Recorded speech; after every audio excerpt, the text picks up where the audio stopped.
Hi, guys. Happy Monday. Welcome to another Made New Monday. Thank you guys for watching. And I just want to talk to you a little bit about this week's episode of Transformative Talk with Coach V, which is my podcast that you can find on Anchor or Spotify. This week, we're going to be talking about enjoying where you are on the journey. I know oftentimes we are always in such a rush to get here, to get there, to take our kids to practice, to get to the grocery store, to get home. We're constantly in a hurry. That's just the world that we live in.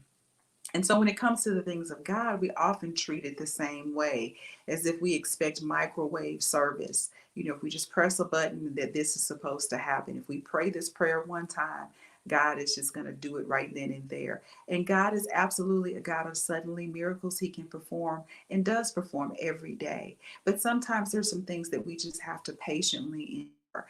And so we have to enjoy where we are in the journey. We have to enjoy the place that we are in God at the moment, because there's something or some things that God is trying to show us, that God desires us to know for later down the road. Things that we may learn in this season will be the very things that we need in the season that is yet to come. And so we have to enjoy that sweet spot that we're in with God at that time.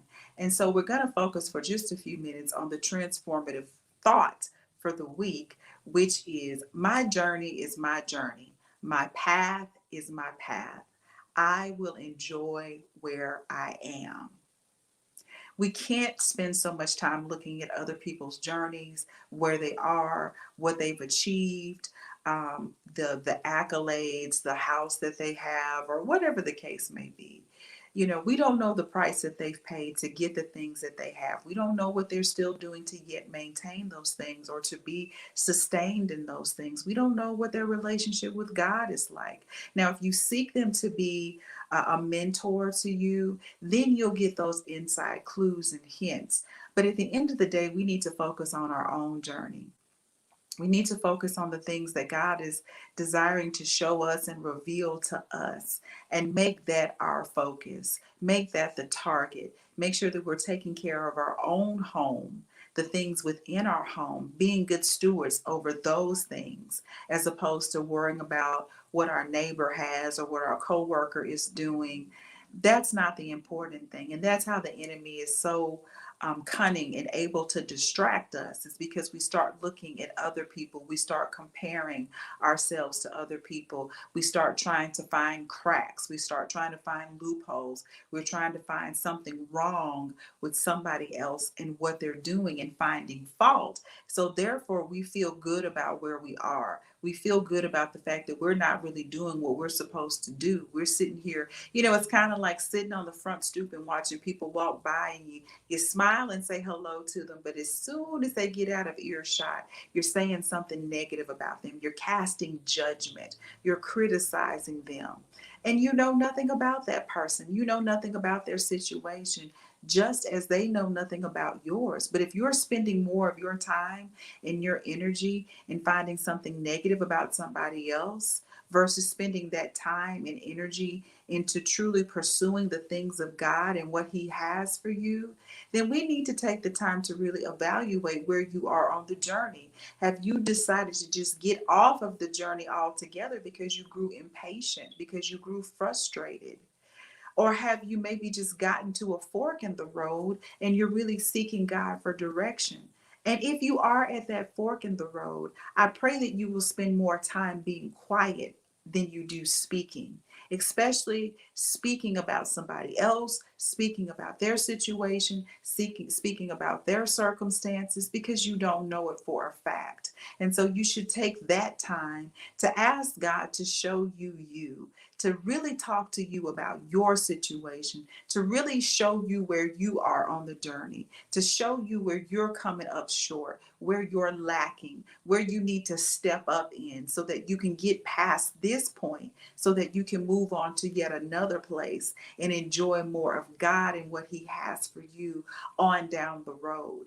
And so I hope that you will take time to really evaluate those things and enjoy where you are on the journey, and that it's a journey that you are definitely going on with God's guidance, with his leading, with his unctioning, and that you're following his instructions on this journey so that you can experience all that he has for you, even in the seasons that it may be hard, even as you're on this journey and the rain begins to fall, even when it gets cold outside and you're on this journey, that you will rest in the comfort that God will shield you, that he will protect you, that even though you may get a little bit wet, that he's going to make sure that you're warm and dry so that you can continue on, that you're not worried about what's down the road because you know that he's already made provision, that you're not spending so much time worrying about what happened yesterday or 5 years ago or 20 years ago because you're focused on the place that you are in right now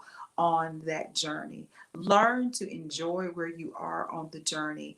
Learn to embrace where you are on the journey and learn what you need to learn in this time, in this season, in this place on the journey so that you can enjoy the next season of your life and what it has to offer and what it has to show you.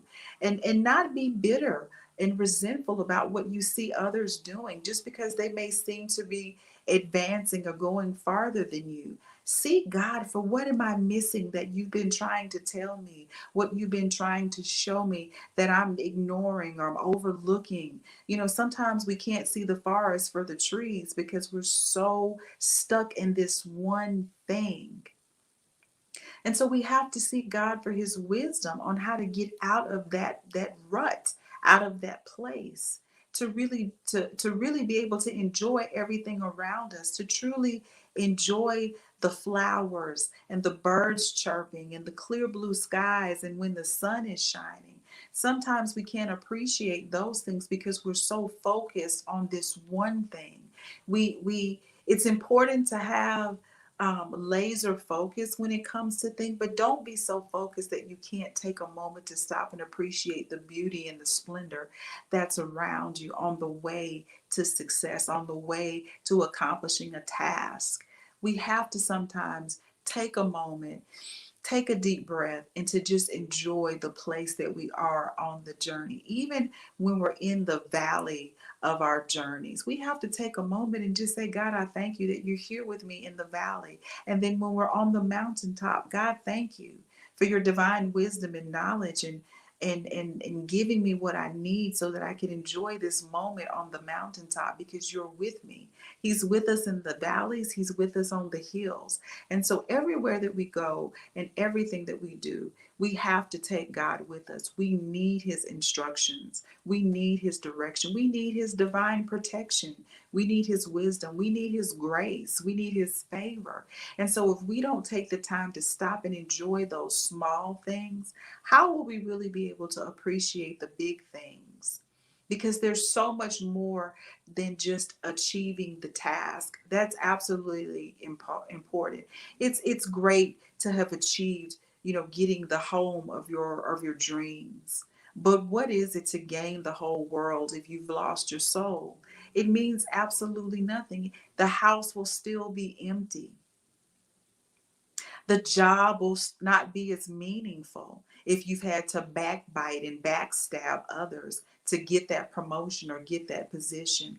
Everything that we do should be done in integrity. Therefore, we can enjoy the fruits of our labor. We can truly enjoy co laboring with God, even when we are at that rest stop on the journey. We still get to sup with God. We still get to hear from him, and we still enjoy his sweet presence because we can do none of this stuff without him. And so I hope you'll take a little time to enjoy where you are on the journey. I hope that you'll also take some time to listen to my podcast that you can find on Spotify or Anchor. It's Transformative Talk with Coach V. You can connect with me on Facebook on my business page, Made New, LLC, or you can connect with me on Instagram at I Am Made New. You can find me on my website, which is madenewllc.com. And you can send me an email if you have questions or concerns, or even have ideas for future episodes of my podcast. That email address is madenewllc@yahoo.com. And so I hope you have an amazing rest of the day. Remember, today is a great day to be made new. And I am always, always rooting for you.